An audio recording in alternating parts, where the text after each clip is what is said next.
BPSC आयोग के द्वारा बिहार में हो रही लगभग 80,000 पदों पर प्राथमिक स्तर की शिक्षक भर्ती के लिए फाइनल आंसर की जारी कर दिया है।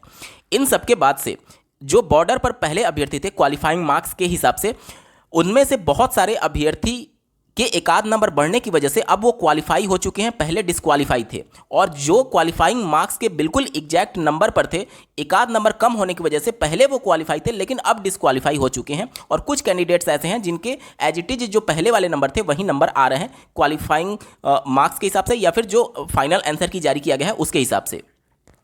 इन सब का प्रभाव कट ऑफ पर जरूर पड़ेगा। साथ ही साथ कट ऑफ के रिगार्डिंग मैंने पहले भी बात कर रखी है। आज से लगभग 1.5 से 2 महीने पहले मैंने डेडिकेटेड वीडियो बनाया था, जिसके बाद से आज से 2 महीने पहले और आज की परिस्थिति में जमीन आसमान का अंतर आ चुका है। वो वीडियो जो था उस समय की परिस्थितियों के हिसाब से था, लेकिन परिस्थितियों में जमीन आसमान का अंतर आ चुका है। क्या क्या परिस्थितियां बदल चुकी हैं उस वीडियो के बाद से आज जब मैं ये वीडियो बना रहा हूं। देखिए, पहली परिस्थिति, उस समय जो मैंने बीएड और डीएलएड का आंकड़ा लगाया था वो अनुमान के तौर पर लगाया था या फिर मीडिया में जो खबरें चल रही थी उसके आधार पर लगाया था। लेकिन स्टेट ऑफ बिहार की ऑनरेबल सुप्रीम कोर्ट में जो एसएलपी दायर की गई थी उस एसएलपी में एग्जैक्ट आंकड़ा बताया गया है कि बीएड के कितने कैंडिडेट हैं। तो अब हमारे पास जो बीएड और डीएलएड की संख्या है वो एग्जैक्ट आंकड़ा है सरकार के द्वारा दिए गए सुप्रीम कोर्ट में एसएलपी के माध्यम से। ठीक है, तो पहला तो इसका इंपैक्ट पड़ेगा।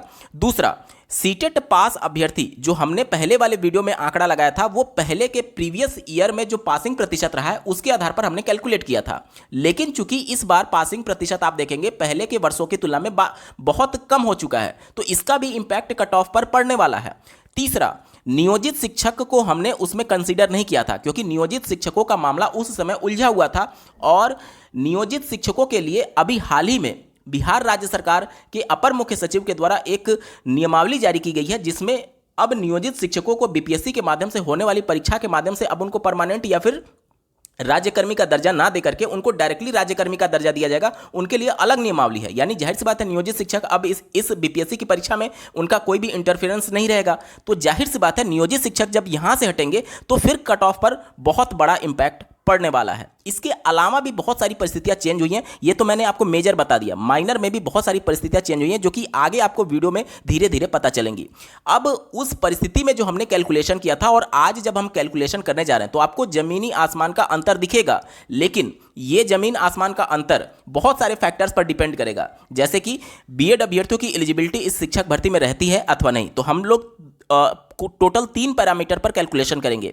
पहला, जब बीएड अभ्यर्थी इस शिक्षक भर्ती में पात्र होते हैं। दूसरा, मान लीजिए बीएड अभ्यर्थियों को बाहर कर दिया गया तब कट ऑफ क्या होगा। ठीक है, बीएड को बाहर कर दिया गया तब कट ऑफ क्या होगा, बीएड रहता है तब कट ऑफ क्या होगा। और तीसरा, ऑनरेबल सुप्रीम कोर्ट का एक जजमेंट है कि अगर हॉरिजेंटल रिजर्वेशन दिया गया है और हॉरिजेंटल रिजर्वेशन वाले अभ्यर्थी अगर मेरिटोरियस हैं और वो ओपन सीट पर फाइट करने के लिए उनका नंबर है तो वो ओपन सीट पर चली जा सकती हैं।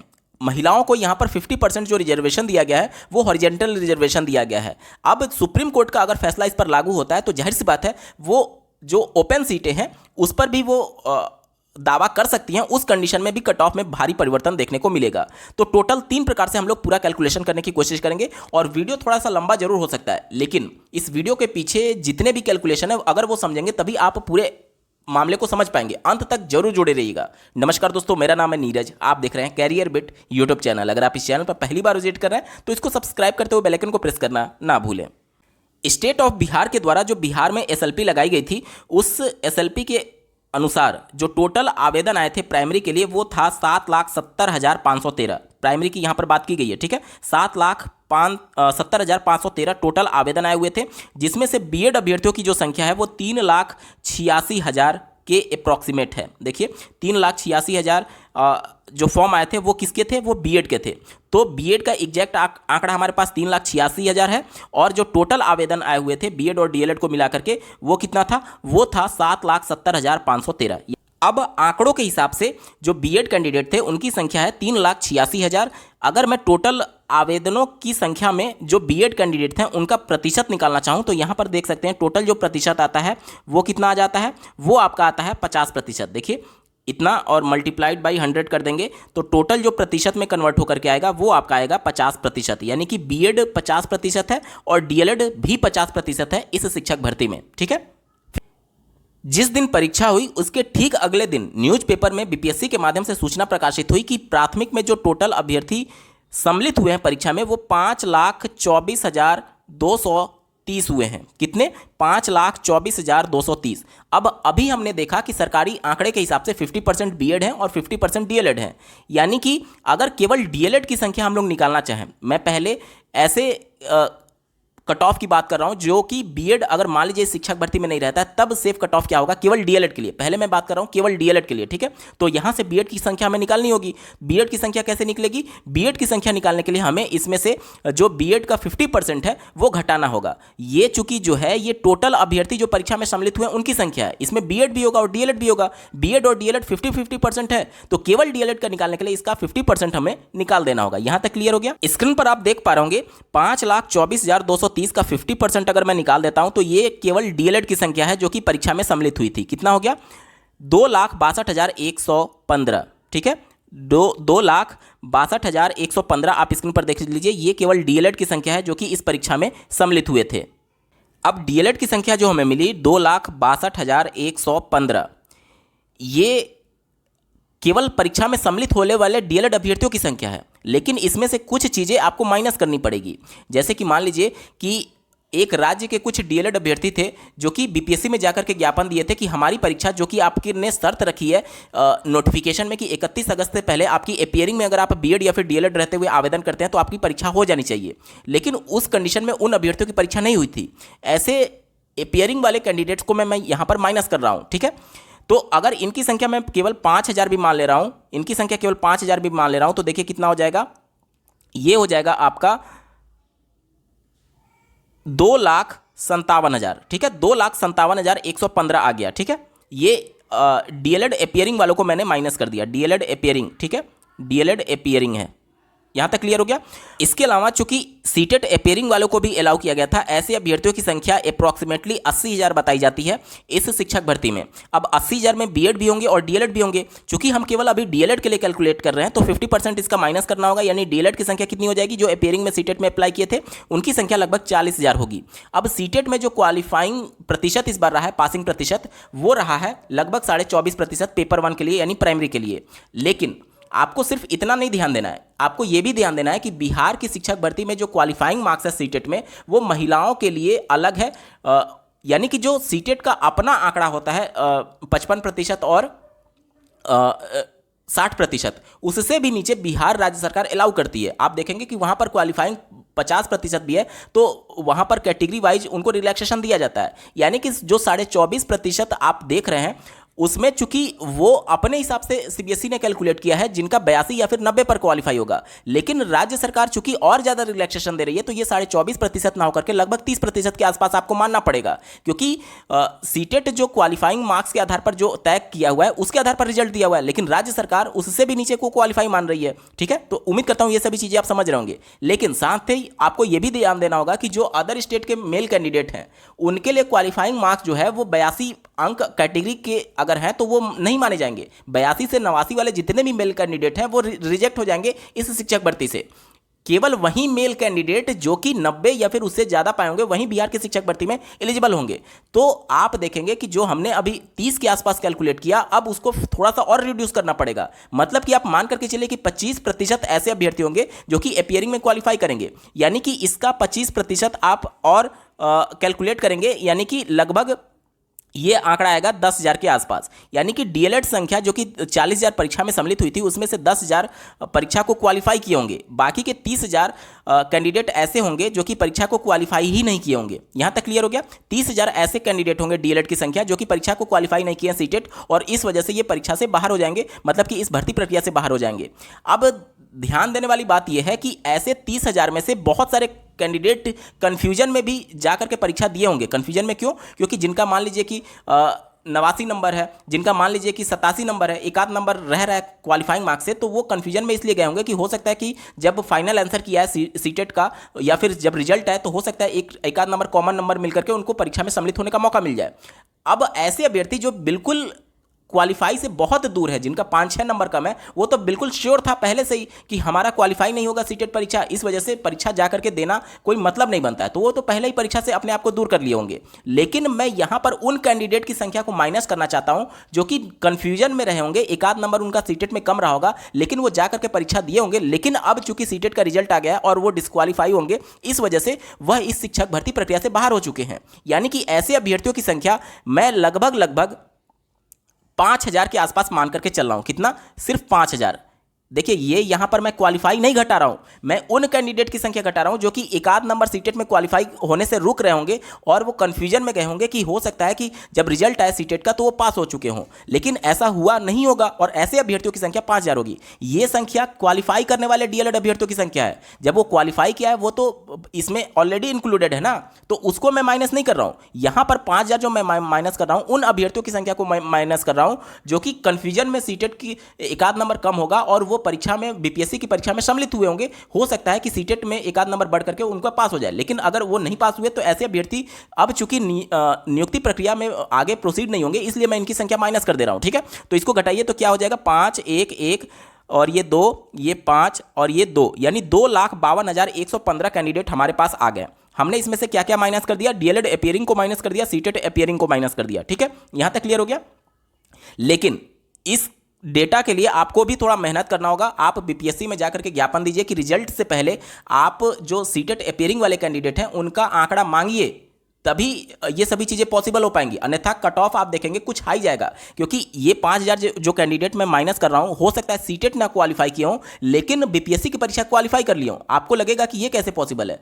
सीटेट जो है वो पेडागोजी पर फोकस करता है और आप देखेंगे बीपीएससी में पेडागोजी आया ही नहीं था, तो दोनों का पैमाना अलग है मानक का। इस वजह से कोई ऐसा गारंटी नहीं कर सकते कि 5,000 जो बच्चे सीटेट नहीं क्वालिफाई कर रहे हैं वो बीपीएससी भी नहीं क्वालिफाई करेंगे। यहां पर दोनों का पैटर्न ही अलग था। इस वजह से ऐसे बहुत सारे कैंडिडेट होंगे जो सीटेट नहीं भी क्वालिफाई होंगे लेकिन बीपीएससी की परीक्षा क्वालिफाई कर रहे होंगे। तो आप बीपीएससी आयोग में जरूर इसके संबंध में ज्ञापन दीजिए, उनको ट्वीट के माध्यम से या फिर कैसे भी करके दबाव बनाइए कि पहले ऐसे अभ्यर्थियों को फिल्टर आउट किया जाए, उसके बाद रिजल्ट जारी किया जाए, ताकि भविष्य में जाकर के ऐसे अभ्यर्थी जो सीटेट नहीं क्वालिफाई किया, जाहिर सी बात है उनको नियुक्ति पत्र नहीं मिलेगा, लेकिन चूंकि वो रिजल्ट में शामिल होंगे तो वो पद खाली हो जाएगा बाद में जाकर के। तो इसके लिए आपकी जिम्मेदारी है कि आप कैसे भी करके आयोग को अवगत कराइए कि पहले सीटेट वाले को फिल्टर आउट किया जाए। ठीक है, यहां तक क्लियर हो गया। उसके बाद से ध्यान से समझिएगा, ये तो सीटेट तक का हो गया।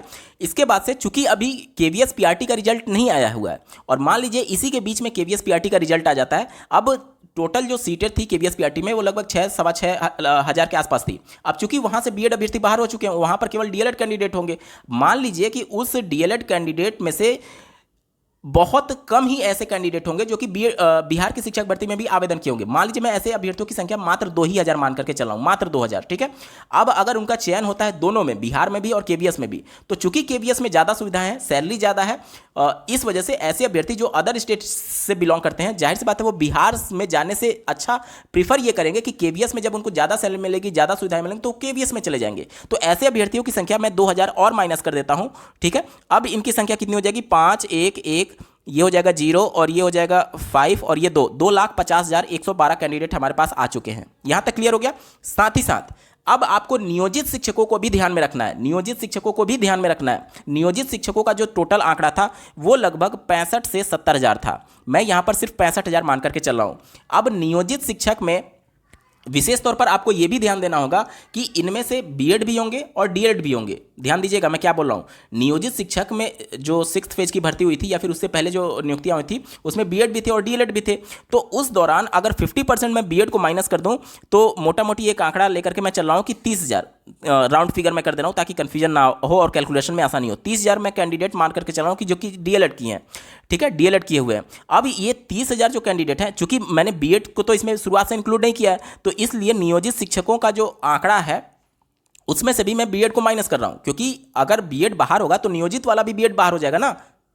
तो उस हिसाब से आप देखेंगे 30,000 यहां पर डीएलएड वाले नियोजित शिक्षक वाले का आंकड़ा आ गया। अब चूंकि नियोजित शिक्षकों वाला जो आंकड़ा है 30,000, इसमें से बहुत सारे अभ्यर्थी परीक्षा छोड़ दिए होंगे, क्योंकि आवेदन जब लिए जा रहे थे तब नियोजित शिक्षकों का स्थिति स्पष्ट नहीं था। लेकिन जब परीक्षा हो रही थी उस समय राज्य सरकार ने अपना स्टैंड क्लियर कर दिया कि हम इनको बिना बीपीएससी की परीक्षा के ही परमानेंट करने जैसे कुछ कानून लाने जा रहे हैं। और अब चूंकि वो नियमावली आ चुकी है तो ऐसे अभ्यर्थी निश्चित तौर पर अगर वो क्वालिफाई भी करते हैं तो वो ज्वाइन नहीं करेंगे। तो इसको लेकर भी आप बीपीएससी में अवगत कराइए, ज्ञापन दीजिए कि नियोजित शिक्षकों का अलग से नियमावली आ चुका है, तो नियोजित शिक्षकों को भी फिल्टर आउट करके ही रिजल्ट जारी करे, उससे कट ऑफ और नीचे चला जाएगा। ये सब आपकी जिम्मेदारी है, आपको करना होगा, तभी कट ऑफ और ज्यादा नीचे जाएगा। ठीक है, तो नियोजित शिक्षक जिनकी संख्या 30,000 है, लेकिन इसमें से बहुत सारे अभ्यर्थी परीक्षा छोड़ दिए होंगे क्योंकि परीक्षा के समय राज्य सरकार अपना स्टैंड क्लियर कर दी थी। तो मान लीजिए कि इसमें से 20,000 अभ्यर्थी परीक्षा छोड़ दिए, 20,000 अभ्यर्थी परीक्षा छोड़ दिए, लेकिन 20,000 अभ्यर्थी परीक्षा छोड़ दिए, लेकिन 10,000 मान लीजिए सम्मिलित भी हो गए,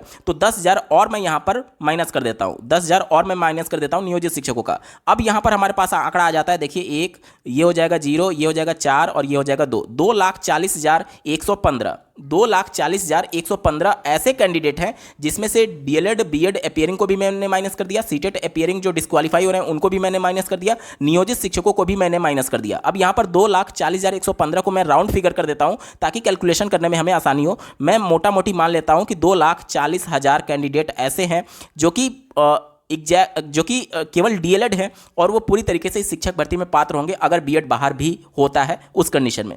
ठीक है, हमारे पास कितना आंकड़ा आ गया, 2,40,000। ठीक है, अब बिहार से सटे उत्तर प्रदेश में इससे पहले जो 2 बड़ी सुपर टेट की परीक्षा हो चुकी है उसमें जो पासिंग प्रतिशत रहा है, अगर आप 68,500 का देखेंगे तो उसमें लगभग 40 से 42% था, 40 से 42% पासिंग प्रतिशत था।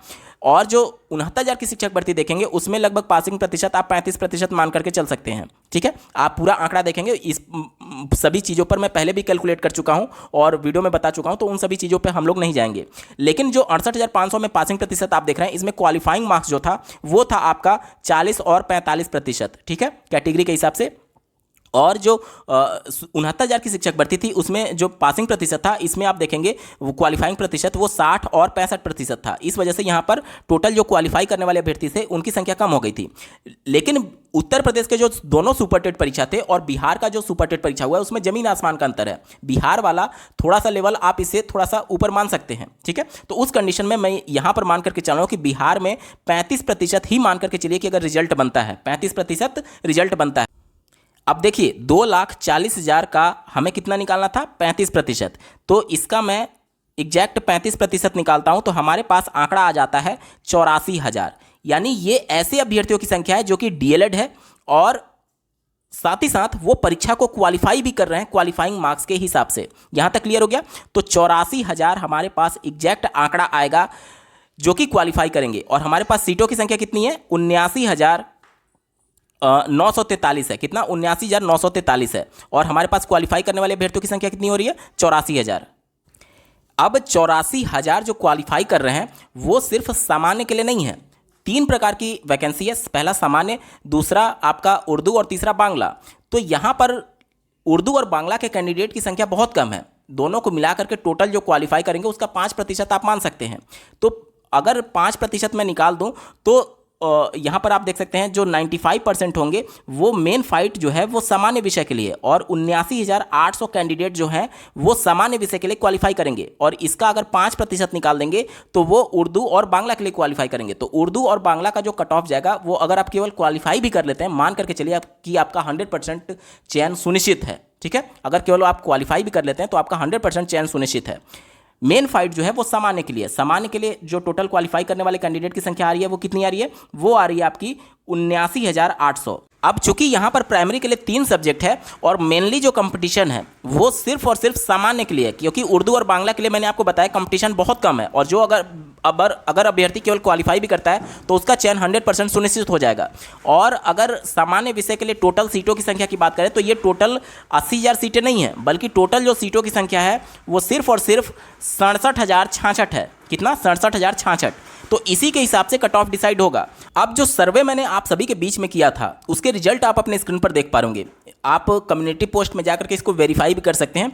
जो कि आपने वोट किया था उसके अकॉर्डिंग कितने नंबर आपके आ रहे हैं उसका वोटिंग रिजल्ट आप अपने स्क्रीन पर देख पा रहे होंगे।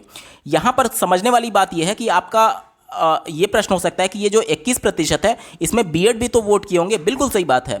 ये जो 15% है इसमें बीएड भी शामिल होगा और डीएलएड भी शामिल होगा। आपकी बात बिल्कुल सही है, लेकिन ध्यान से समझिएगा, चूंकि अभी हमने देख लिया कि सरकारी आंकड़े के हिसाब से बीएड और डीएलएड 50-50% है। मान लीजिए मैं उदाहरण देता हूं कि 10 बच्चे टोटल हैं जिसमें बीएड भी शामिल है और डीएलएड भी शामिल है, और चूंकि दोनों की संख्या बराबर है तो बीएड के 5 बच्चे और डीएलएड के 5 बच्चे हो गए। यहां तक क्लियर हो गया।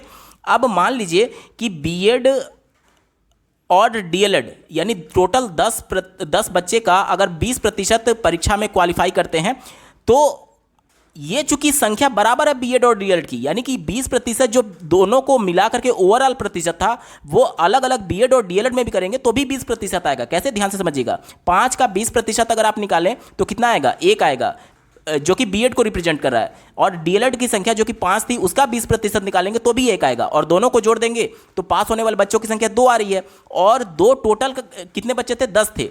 टोटल का 2 20% को रिप्रेजेंट कर रहा है। और अगर आप डीएलएड और बीएड को डिफरेंशिएट करके आधे आधे में बांट दे रहे हैं 5-5, तो एक एक बच्चा ये भी तो देखिए 20% को रिप्रेजेंट कर रहा है। वही मैं आपको समझाने की कोशिश कर रहा हूं कि यहां पर बीएड और डीएलएड दोनों शामिल है इस प्रतिशत में, लेकिन चूंकि बीएड और डीएलएड की संख्या समान है इसलिए जो प्रतिशत आपको यहां पर दिख रहा है 21%, वहीं बीएड का भी होगा और वहीं डीएलएड का भी होगा। यानी कि जो आंकड़े अभी तक हम लोगों ने निकाले हैं उसमें यही आंकड़ा आप मान सकते हैं कि डीएलएड का भी पासिंग प्रतिशत का होगा, क्योंकि बीएड और डीएलएड दोनों समान है। मैंने उदाहरण के माध्यम से आपको समझाने की कोशिश की है। अब यहां पर आपको यह समझना है कि मेल और फीमेल कैसे डिफरेंशिएट होंगे। तो जब आवेदन हो रहे थे उस समय बीपीएससी के द्वारा न्यूज़पेपर में ये खबर प्रकाशित हुई थी कि जो महिलाओं के द्वारा आवेदन किए गए हैं प्राथमिक में वो टोटल 44% है। लेकिन आपको ये भी ध्यान देना होगा कि जब बीएड को बाहर करने का आदेश आ गया था तो अदर स्टेट की जो फीमेल कैंडिडेट हैं वो बहुत भारी संख्या में परीक्षाएं छोड़ दी होंगी, क्योंकि उनको ले जाने वाला कोई चाहिए होगा। और जाहिर सी बात है इस प्रकार की निगेटिव खबरें आने के बाद से उनके जो अभिभावक होंगे वो भी जाने से कतरा रहे होंगे। तो महिलाओं की संख्या कम हुई होगी जो कि परीक्षा में जाकर के अदर स्टेट से सम्मिलित हुए होंगे। तो जो पहले आवेदन के समय 44% महिलाएं थी वो मैं मान करके चल रहा हूं कि 40% महिलाएं होंगी और 60% मेल होंगे, 60% मेल और 40% फीमेल। ठीक है, तो अब ये जो 21% पास हो रहा है 66 या फिर इससे ऊपर नंबर पर, उनकी संख्या अगर आप 100% देखेंगे तो 16,758 है, 16,758 है। लेकिन आपको यह ध्यान देना होगा कि इसी 16,758 में मेल भी है और फीमेल भी है। तो अगर 60% में मेल का निकाल दूं तो 10,055 मेल आएगा और फीमेल 40% निकाल दूं तो 6,703 आएगा। आपके मन में एक और डाउट आएगा, मैं जान रहा हूं कि आप इस पूरी संख्या को कैलकुलेट कर रहे होंगे और आपको लग रहा होगा कि ये इसके बराबर आना चाहिए और आपका ये वाला कुछ ज़्यादा आ रहा होगा। बिल्कुल सही बात है, क्योंकि ये जो आप कम्युनिटी पोस्ट पर जब वोटिंग करते हैं तो यहां पर देखिए ये प्रतिशत एग्जैक्ट में दिखाया जा रहा है, लेकिन ये संख्या एग्जैक्ट में नहीं होती है। एक्चुअली होता क्या है कि मान लीजिए ये 20.9 आया तो कम्युनिटी पोस्ट में जब आप इस यूट्यूब जब इसको कम्युनिकेट करेगा तो इसको 20.9 लेकर के 21 मानता है। मान लीजिए ये 15.1 है तो कम्युनिटी पोस्ट में ये 15.1 ना दिख करके आपको एग्जैक्ट राउंड फिगर करके 15 दिखाया जाता है। इसीलिए इन सभी संख्याओं को जब आप जोड़ेंगे तो ये टोटल इससे थोड़ा सा ज़्यादा आएगा, थोड़ा सा ज़्यादा, बहुत ज़्यादा डिफ्रेंशिएट नहीं आएगा, थोड़ा सा ज़्यादा आएगा। तो इन सभी चीज़ों को आप लेकर के कन्फ्यूज मत होइएगा कि ये वाली संख्या जोड़ने पर और ये वाली संख्या जोड़ने पर अलग अलग आ रहा है। थोड़ा सा ये ज़्यादा आएगा, लेकिन आप उसको लगभग समान मान सकते हैं। ठीक है, यहां तक डाउट क्लियर हो गया। मैं सिर्फ ये बता रहा हूं क्योंकि आपके मन में बहुत ज्यादा क्यूरियोसिटी होती है चीजों को देखने के लिए और आप क्रॉस वेरीफाई करना चाहते हैं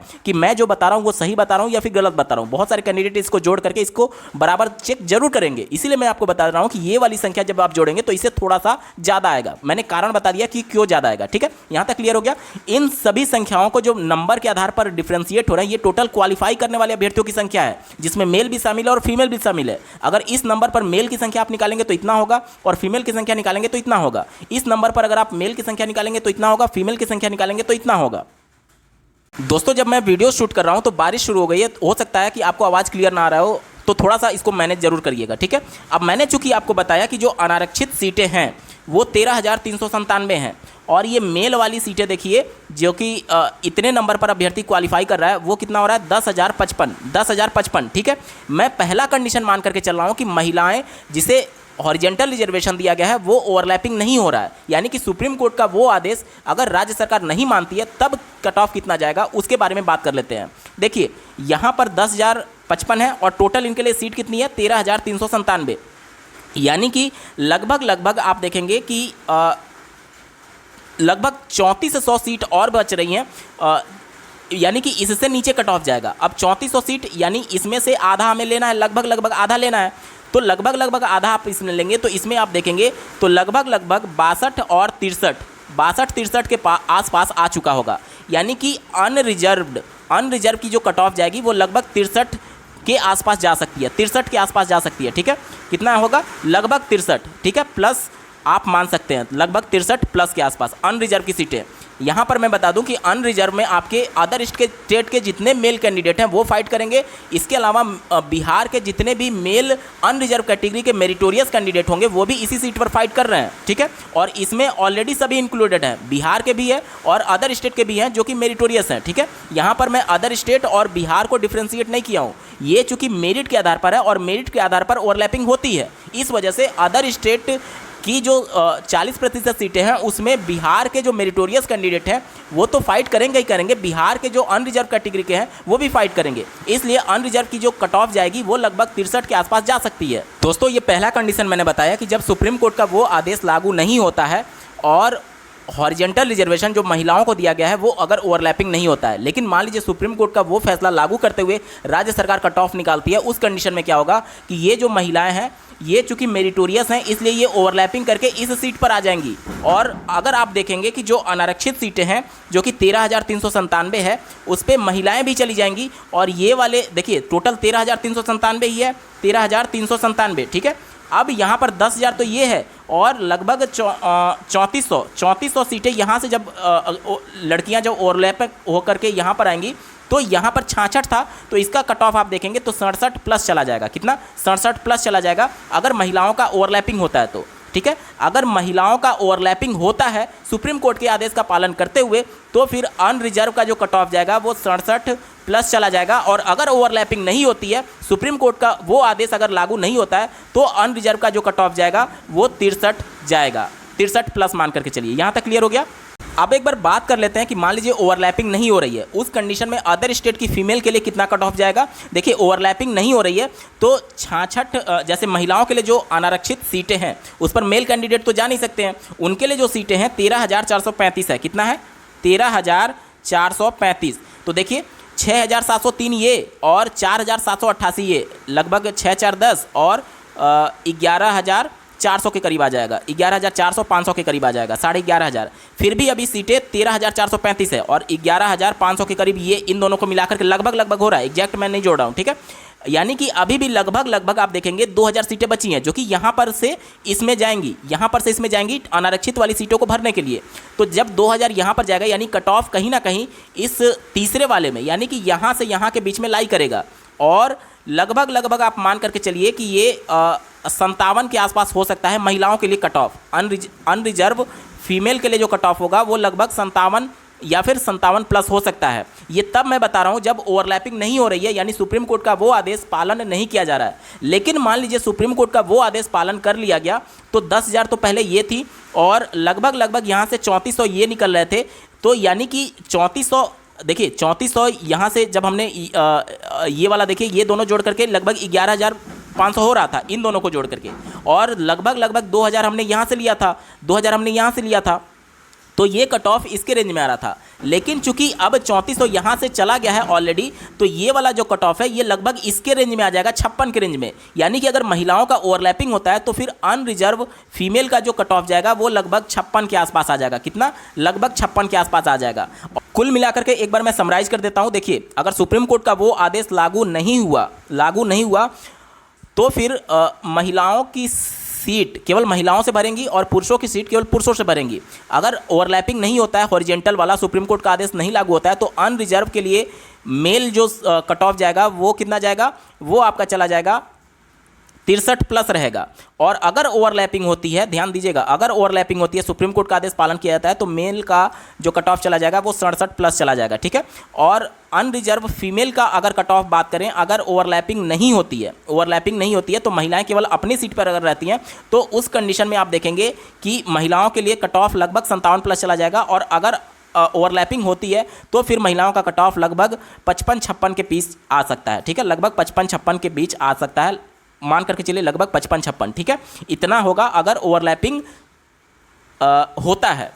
अगर ओवरलैपिंग होगा तो महिलाओं को इसका डायरेक्ट लाभ मिलेगा और कट ऑफ नीचे जाएगा, और अगर ओवरलैपिंग होगा तो पुरुषों को इसका हानि होगा और कट ऑफ पुरुषों का ऊपर चला जाएगा। यहां तक चीजें स्पष्ट हो गई।